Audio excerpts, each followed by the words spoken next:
Welcome to the show. And now the controversy has continued over the nomination of Kashim Shettima, the former Borno State governor and who is a serving senator in the National Assembly, over his nomination as a vice presidential candidate of APC presidential candidate Bola Ahmed Tinubu. And the information reaching Arise News is that he is unveiling, which was earlier slated for today, Thursday, has been put on hold for now until certain developments within the party are settled. Well, joining me now is the former Secretary to the Government of the Federation, Babachir Lawal, to clear the air on certain issues that have been arising over the Muslim ticket in the party. So good to have you join us.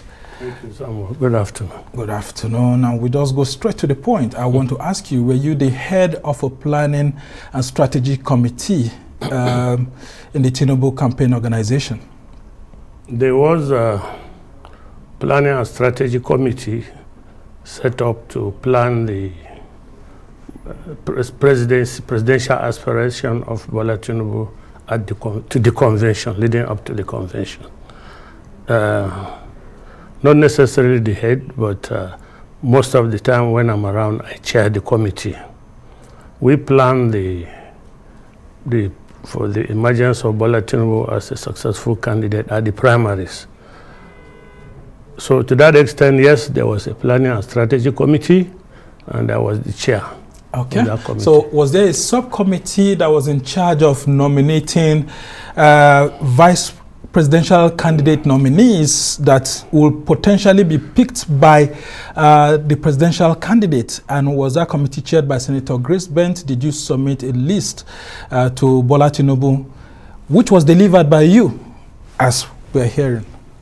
Well, after the election, after the convention of the party, there was at which the job of the planning and strategy committee had been fulfilled. We thought that there was a need to plan for the general election, which was going to be a different ball game from the convention, which was a wholly party affair. So we thought it fit to set up a subcommittee to look at the strategies that will be employed in the coming general election. The general election, we expect, will have a campaign council. The general election will have so many other interests to be accommodated, including probably those candidates that were defeated. They will need to be incorporated into the council. The party's opinion will need to be sought. The president's opinion will need to be sought. A whole gamut of people will need to be consulted in setting up the presidential campaign council. So we thought we should give a guideline to the principal on how it's going to be done. It was not just a subcommittee to recommend presidential candidate. Vice presidential candidate. Nominees. It was a committee to advise on the general nature of the campaign we're going to be engaged in going forward. Part of their mandate was, of course, to advise on the modalities for picking the vice presidential candidate. Because by the time we got to that stage, the issue of a Muslim-Muslim ticket, possibility of a Muslim-Muslim ticket or Muslim-Christian ticket was at the front burner of Nigerian discourse. So they took it up. Now, some of the decisions there were about how to prosecute the election, how to constitute the campaign council, which qualities are required for the DG of the campaign council, who should chair it, and so on and so forth. And the organogram was drawn up as to the structure of the campaign council up to the polling unit level. The committee also looked at the strengths and weaknesses of the candidate in every zone and in every state within the zone. We looked at the election demography in the states. And in that sense, in their recommendation, they included, after discussing the qualities of the presidential candidate that is desirable, they went ahead and recommended where the vice presidential candidate ought to come from. They recommended Northwest and they recommended Northeast. So the draft was presented to me by the chairman of the subcommittee, truly Senator Grace Bent. Now you must understand that Senator Grace Bent was the person most appropriate for that job. Senator Grace Bent was a former senator from Adamawa Central, from the Southern Senatorial Zone, a zone predominantly Christian. She was a senator for that zone. Senator Grace Bent, her parents were originally from Osun State, and she was therefore a Yoruba person married to an Adamawa person. She was a member of the PDP BOT. So who in the group was best qualified for that job? She was the one.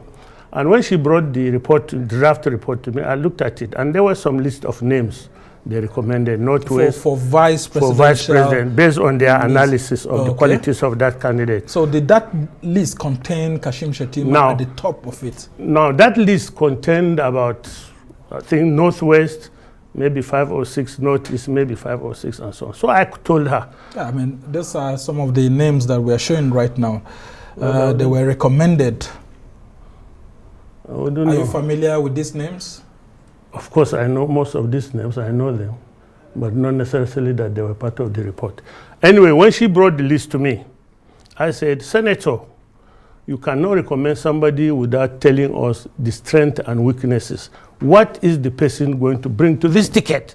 Go back to your committee and give us an analysis of the strengths and weaknesses of every candidate.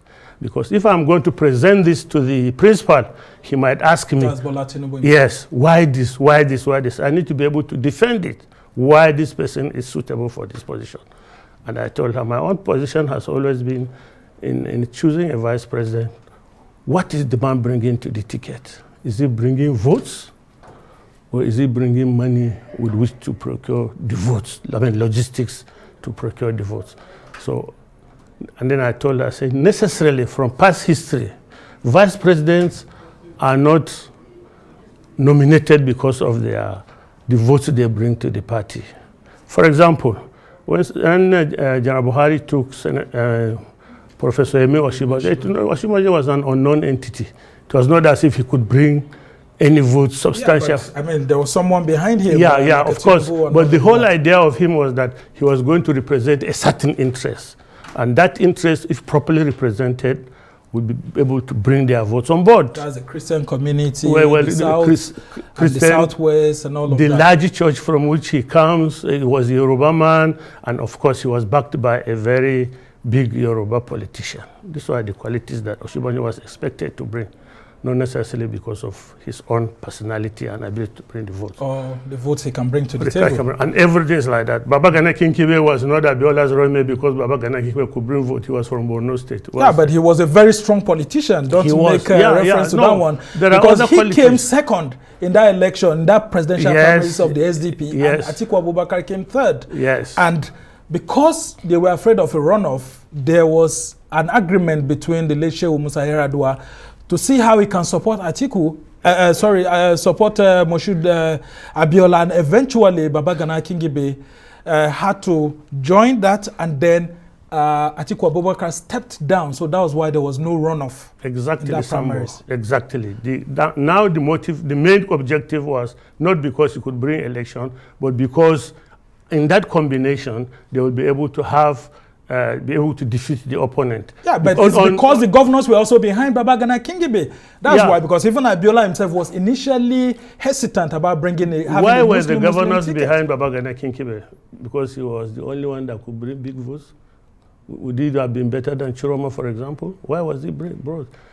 There was no reason except what you have just said. Anyway, these are some of the considerations that I told them, go and do it. And then she left. After some few days, she said, sir, this thing requires research, it requires time, it requires possibly interviewing the candidates whom we are not, it's not right we do it. So please, sir, we don't have time to do this. Then I said, in that case, we will expunge this from the reports. Just recommend, discuss where the president ought to come from, like vice president ought to come from, and so on and so forth, and what are the merits and demerits of selecting from this zone, from this tribe. So the list was handed to you, and you took this list which contained Kashim Shettima. No, it was the list I took to Tinubu. Now listen to me, Sambo. The final report we expunged the names. These names we are parading here. Okay, so the names were not included? No name was, because we could, it's not the possibility to justify why, for example, Dogara was there, why these other guys were there. We couldn't, Najat was there, Ambassador Fatibala was there. Because of what Grace Bent has said, there was not enough time to interview them and get the data that I required to be able to defend the recommendation. And maybe shortlist, maybe the top 3 or something like that. Yeah, well, I'm not supposed to shortlist or the committee's report. My own was that as the chairman of the committee of the whole, it was my duty to present it to Asiwaju Bola Tinubu that this is the report of our committee.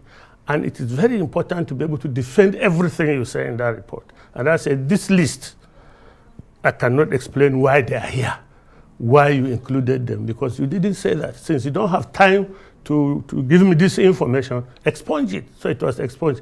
However, quite a number of the members of the committee obviously would have had the draft which presented to me. Which had the names initially.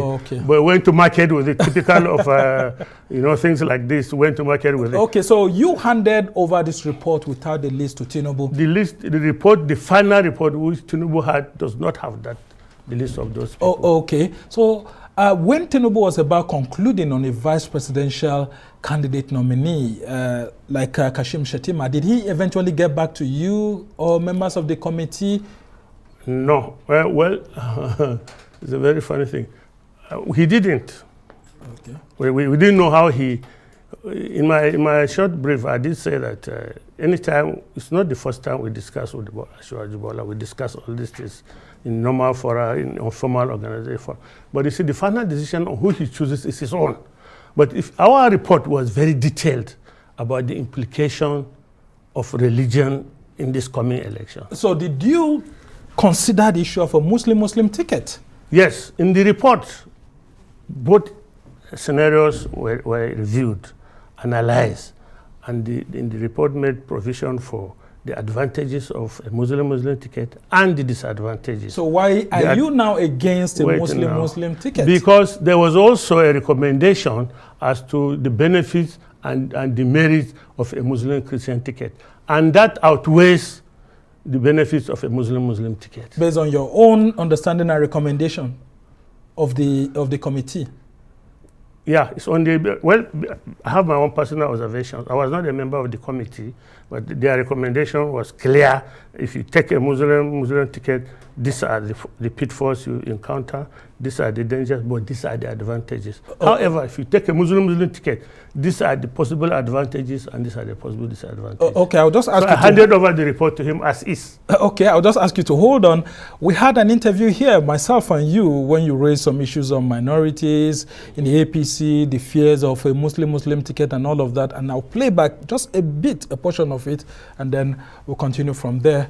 And so we'll now listen to what he has said 3 months ago, right? Very neck deep in his campaign to become the president of this country. Bola Tinubu is a Muslim from the southwest. Now, it's for him to choose who he would like to be as his vice president. But the probability is there that he might choose, for example, a northern Muslim. The probability is there for a northern Christian. The choice is his and for that party. And whatever mechanism will come up with eventually to select the vice presidential candidate. But the probability is there. For me, as a man of Asiwaju, would believe that he will win the nomination. It's part of our effort to get the party to look at these issues and take a deliberate step to change it or to correct it. They are adamant. They are getting worse. So chances are that if we feel that our cries as leaders of the party from the Christian community are not hard, we will do sit-down look. Okay, you will do sit-down look. That was you, quintessential you saying the truth as it is.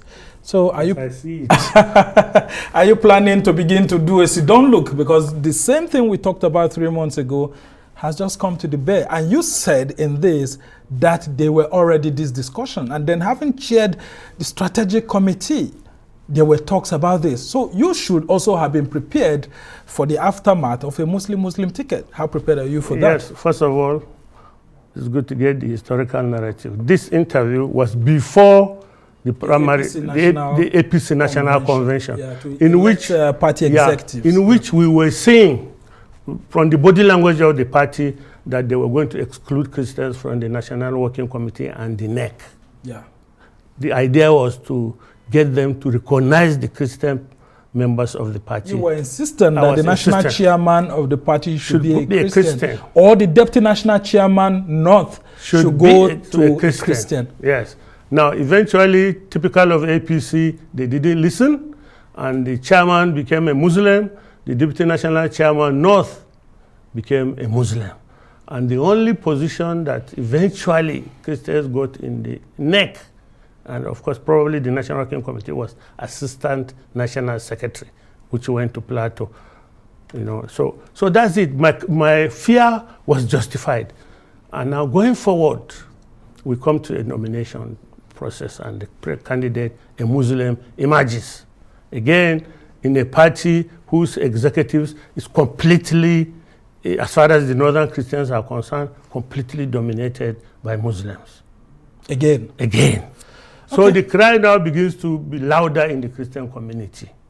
Begins to be louder. Now, you're warning your friend, Bola Ahmed Tinubu, strongly, against going ahead with the submission of Kashim Shettima's name. Now, we have heard that there was supposed to have been an unveiling today, and it looks like that has been put on hold. Can his name still be forwarded, or can it still be removed? That's not for me to decide. Yeah, he's your good friend. No, Bola? Tinubu. Yeah, it's clear. I wrote what I wrote. He has read it, I'm sure. And I did say that he should rescind it if he can. If he refuses to, the president should use his authority to do so. If he doesn't do it, the chairman should refuse to sign the nomination forms. I've said that. They can't be more clear than that. Yeah, but no. Wouldn't that be interfering with the powers of the presidential candidate to nominate his own vice presidential candidate? Exactly. But wouldn't Buhari be accused of interfering with an internal process that's primarily that of the candidate? Now, there are other issues worth considering in this. First of all, nobody should aspire to be president of this country if he ignores the religious dichotomy in the system. We are two major religions and a third smaller religion, the ATR, and some other religions. Now, we know that religion is a major factor in this country, and it's a divisive factor. And anybody wishing to lead this country ought to be concerned that he's going to kickstart his government in a manner that is divisive, in a manner that is antagonistic of a certain segment of the society. It doesn't matter whether it's Christianity, whether it's Igbo religion, Igbo tribe, or Hausa tribe, or Kilba tribe, or Muslims or so. You are supposed to, first of all, seek to unite the people you intend to rule. Without this unity, whatever else you will do, nobody will appreciate it. Now, Tinubu spent some time consulting a lot of groups. Did he consult minority groups like yours, and including the Christian community in the APC? My friend, I would like to think that if Tinubu were to consult a Christian group in APC, I would be there. Because of your long-standing relationship with him? First of my long-standing relationship, because of my profile in the system, in the party, and because of the political position I have held. And of course, because he knows I have a very good grasp of the Christian community vis-a-vis their politics. So now I didn't know about it. It's part of the fact that I presented the report to him and sought orally and also orally presented it. I did say that there are some things that he should know, which for obvious reasons we cannot put in writing. Because like this man has just done, leaked it into the public domain. I explained those things to him verbally. I said, I can tell you this verbally, and this and this. At that time, he would have said, this was, I think, 2-3 days before he announced his vice presidential candidate. I would have expected at that time, he would have said, BD, I'm sorry, I've seen your report, you are recommending Muslim Christian ticket, but I've made up my mind for Muslim ticket. Okay, he had the right to do that. Like I said in my note, obviously, by this time, I've had an idea of his body language. I've seen he was in, people will tell him, how can you have a ticket in which there's no Northwest man inside? Yeah, I mean, you mentioned that Tinubu has new friends now. There are new friends. Some of them are psychophants and all of that. Some of them, I must say, are more interested in relationship with the candidate than what is the worldview outside? What is the political situation outside? I did take time to explain. I'll tell it here that, look, a Muslim ticket might not be beneficial to you. It's in the report, but let me reiterate it. First of all, you will antagonize the Christian majority in this country. It's a direct attack on them. And even in your own zone, you might put your election at jeopardy. Because when it comes to religion, in Nigeria take religion first. Now, you jeopardize the whole of the Christians in the north, in the south, in the southeast. Then I said, even if you were to take Sultan Saad as your running mate, I'll find it very difficult to see how we can overpower Atiku in the Northwest Zone, or how we can overpower Kwankwaso in the Northwest Zone. I don't see, from my own understanding of Nigerian politics, I can't go and be voting for you because you took my brother vice president and forget to vote for my brother the president. Now, do you have anything personal against Kashim Shettima? I don't know him. He's from Borno State. I'm from, we never had, when I was SGF, like every other person, we relate with the governors. I related with him very well, quite well. How about the politics of selecting the deputy national chairman of the North, which some of you who are Christian minorities in the APC had said that former Speaker of the House of Representatives, Yakubu Dogara, should be given the position, and you were about pushing that until it has been alleged now that Kashim Shettima projected strongly Senator Abubakar Kyari, who is the current holder of that office. And since then, it's been difficult for people like you to reconcile the fact that he can come against minorities in the North. No, what I know about that process was this. When we found out that the party has zoned the deputy national chairmanship to the Northeast, I consulted some very senior Christians and said, who is best for this position? And all of us agreed that it would be Dogara. And I said, but Dogara is in the House of Representatives. Would he want to leave this for a deputy national chairmanship? They said, well, talk to him. So I made Dogara for the sake of our party, so that Christians will have a sense of inclusiveness. Would you mind if you accept this position for the sake of our party? That way we'll be able to go to our people now and say, after all, the Deputy National Chairman North, who in effect is the second most senior person in the party, is a Christian. That was our aim. We all agreed that without something like this, we'll have difficulties selling APC in our zones. And somebody else told me, a very senior member said, Ogabidi, I said, huh? He said, if we cannot get Dogara into National Working Committee as a Deputy National Chairman, you and I, let us be patient. At the end of February 2023 or May, we escort our brother, our friend, to Daura or Kaduna, wherever he wants to go. Then we pack our things and go home. Because then, implication, APC will not win. So, in that light, Dogara agreed that he was going to do it for the reasons we gave. The first person I phoned was Kashim Shettima. I said, where are you? He said he's in Gomborungala or something with his governor. I said, I want us to discuss the micro-zoning of the positions zoned to the Northeast. Then he said, yes. Oh, that's very good, my boss. That's very good, boss. I hope we'll be on the same ticket. And he did say, because we in Borno, we will never want so person to be so position. He said, so if that's the case, we are on the same page on this one. We too, in our state, we don't want that person there. He said, okay, when I come back on Sunday, I will phone you. We discuss. Sunday, he didn't. Monday, he didn't. Tuesday, I phoned. He didn't pick. Thursday, Wednesday, Thursday. Meanwhile, I also phoned the Gombe State governor, who was expected to be the one to call the meetings. I said, sir, I would like us to meet to discuss micro-zoning. He said, okay, I'll get back to you when we fix the date. I consulted everybody that needed to be consulted. for this. So one day I asked the senator who was to coordinate the meeting of the group that will decide this. So I asked him, I said, sir, when are you calling the meeting for this microzoning? He said, I spoke with Governor Zulum, and he says we'll get three people per state to go and meet. I say, who are you bringing from Adamawa? He said, you are there. The secretary to the government is there. And that was Mustafa. And he mentioned, I think, and he said, Professor Tahir, who was then representing us in the National Working Committee, will be there. I said, sir, that is not fair. That is not going to be representative. What of our past governor, Senator Jibrila Bindo? He ought to be there. Then he says, well, okay, we'll see. I'll talk to Governor Zulum if we can expand the team. But I said, but it's important to expand. The more, the merrier, and everybody will be represented. I said, there are senators. No senator is there. The summary is that meeting, when it was conveyed, nobody from Bauchi was invited. I wasn't invited. Nobody from Taraba was invited.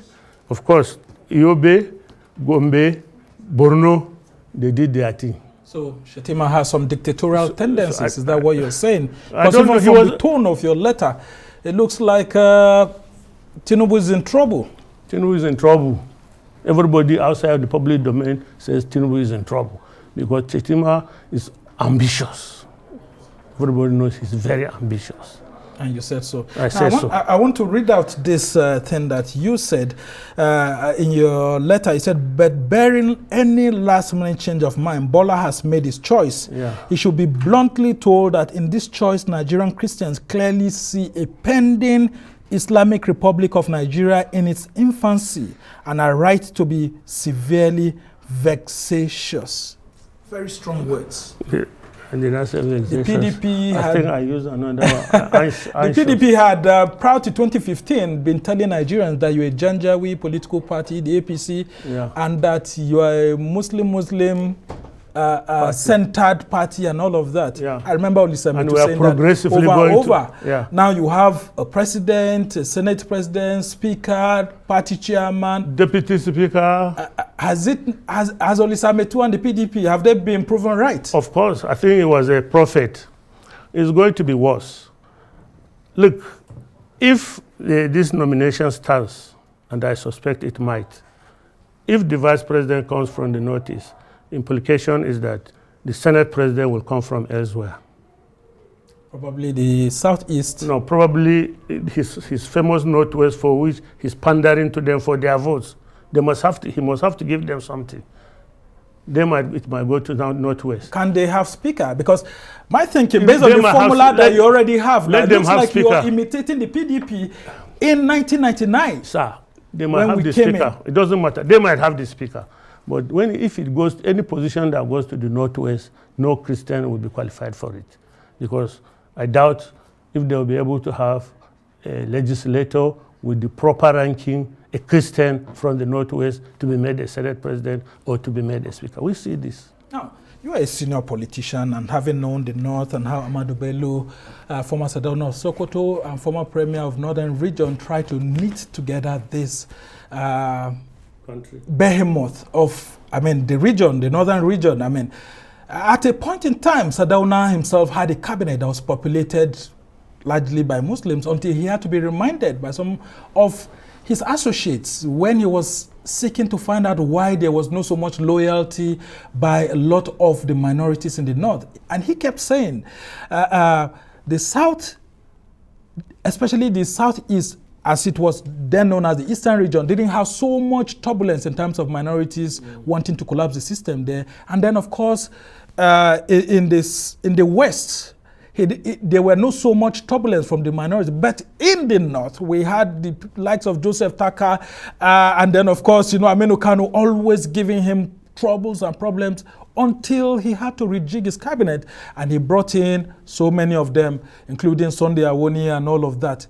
Do you think that Buhari may not have learnt a lesson from such a great Nigerian like Ahmadu Bello, and that there's a mistake that's being made ahead of the next government if Tinubu wins by the presidential candidate? I learned a different lesson, arrive at a different conclusion on Buhari's government. I know Buhari, when he set up his government, the first government, I was there. I was very important, involved in everything, appointments as the SGF.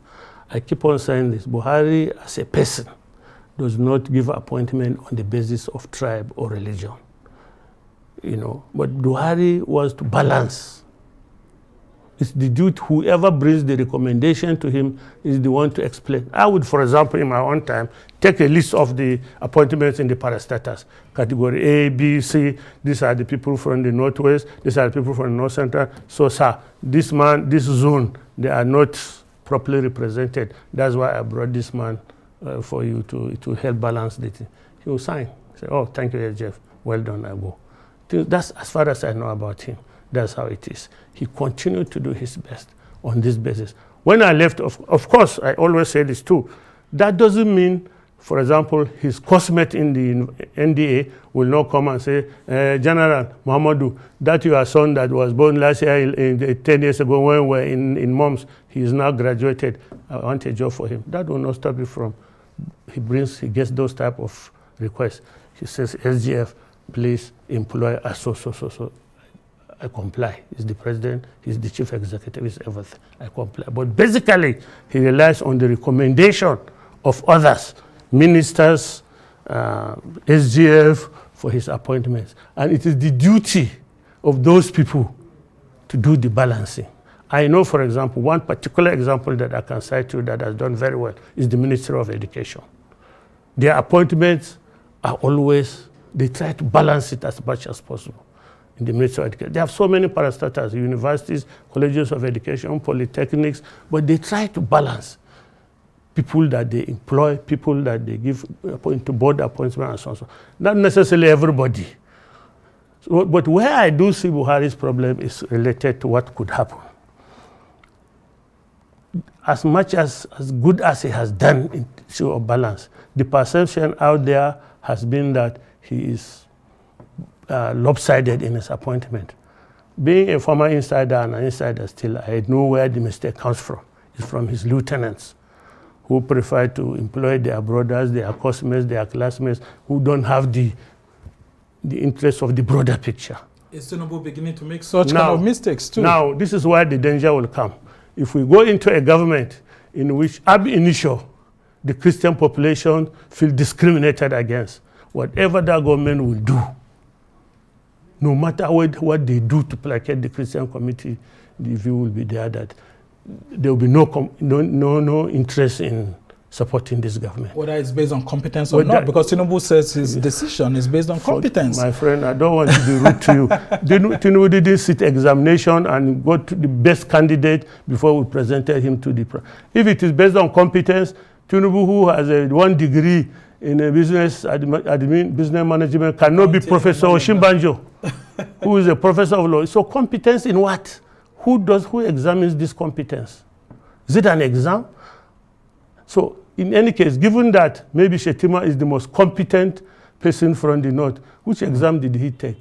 Well, maybe he was a former governor and he has the capacity to deliver votes from the northeast. Isn't it about the votes any longer? Because you were on this show and you said that it's all about delivering votes. It's about who can win the election. My friend. And isn't Tinubu thinking that way too? Are you saying that Lalong, being a vice president, a governor himself, cannot deliver votes? He too has a state. Are you saying that Lalong cannot deliver votes? Are you saying that Boss Mustafa, the SGF, Boss Mustafa contested governorship when he was below 30 years in Adamawa in SDP? He's a career politician that I know. He's one career politician. He has done politics all his life.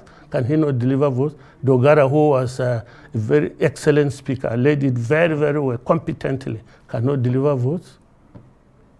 And what are some of your northern friends within the APC saying about all of this, especially those ones who are Muslims? Are they sympathetic? Do they think the presidential candidate is taking the right decisions? What can be done? I can tell you that this is not about religion. This is about all-inclusiveness. This is about equity. This is about justice. This is about peaceful coexistence with each other, with their neighbor. No Muslim wants to live in a acrimonious relationship with the Christian. The fight we are fighting is fight for everybody, for justice. Muslims have had comments from senior people, very senior people on this matter, thanking me, Muslims. BD, we know you are fighting for the good of everybody. You are fighting for justice. Islam preaches justice.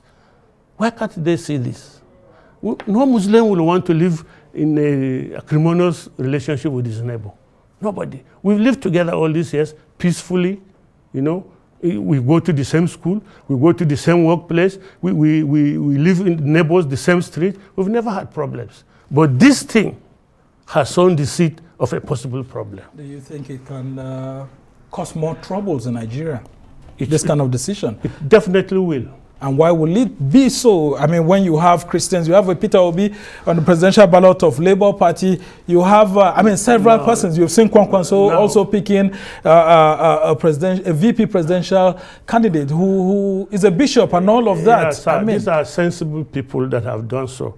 These are sensible people that have followed the norm, the accepted practice that we want to live in harmony.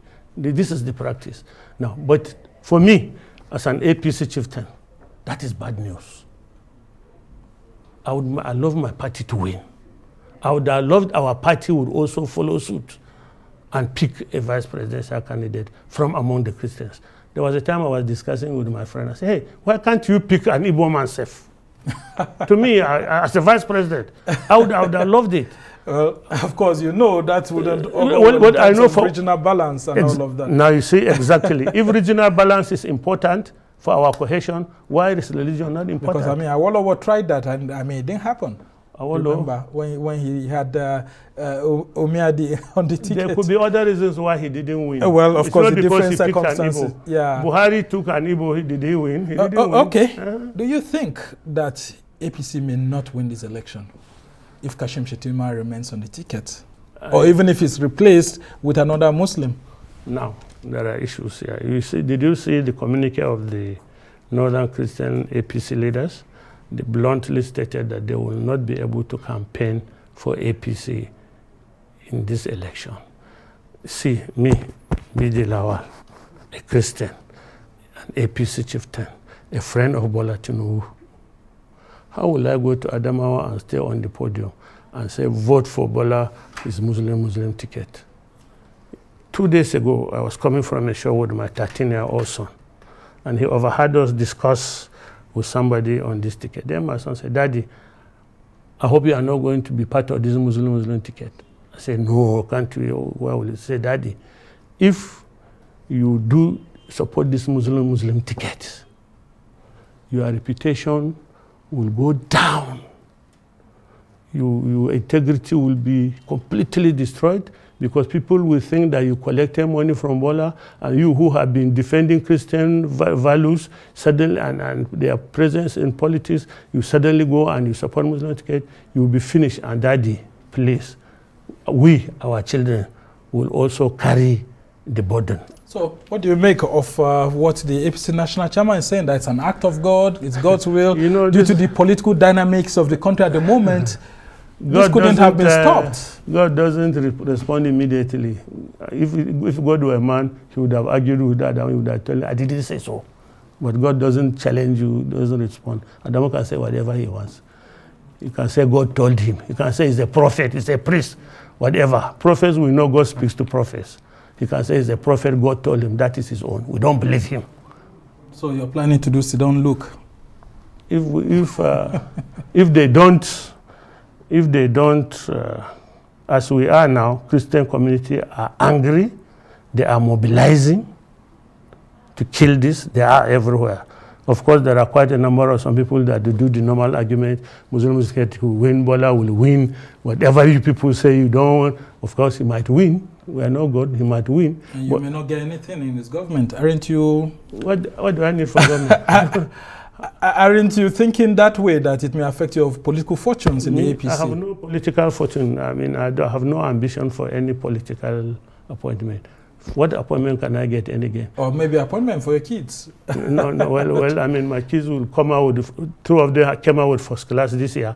So, I mean, but if you say your friends, I mean, Buhari's friends were sending notes to him, and yeah, but I mean, wouldn't you want to send a note to your own friend Bola if he becomes the president? My friend, I have a sufficient business empire that accommodates my children. Okay, just before I let you go, lastly, Tinubu men are saying that this decision is irreversible, yes. and because even if they had put a bishop or even the Pope as his vice presidential candidate, that some segments of the North wouldn't they are welcome. Vote for him. In fact, Nigeria, that even when Oshibajo was made the deputy, the vice presidential candidate of Buhari, many Christian communities didn't vote for the APC, yet they won. They are welcome. It's their view. They are entitled to it. This is a democracy. They will go out and seek to make Bola Tinubu president under that ticket. They are welcome. All right. Yeah, but I'm telling you, what all we are saying is that we don't want the party to be in jeopardy. Look, let me tell you, if this party fails, this one consequence of this Muslim ticket, I can assure you, in the Christian communities, it's very difficult for any Christian candidate to win. Anybody contesting on APC platform in the Christian communities, Southeast, Southwest, South, Northeast, North Central, it's difficult for him to win. All right. We must thank you so much, Babachir Lawal, the former Secretary to the Government of the Federation, former party member of the National Working Committee of the All Progressives Congress, and of course you remain a very top and seasoned member of the APC, and I'm very sure they will continue to benefit from your advice. Because I'm not sure you're defecting, just like others are doing. No, I won't defect from APC. All right, we must thank you. I would rather resign from party politics. Okay, we must thank you for being on the show.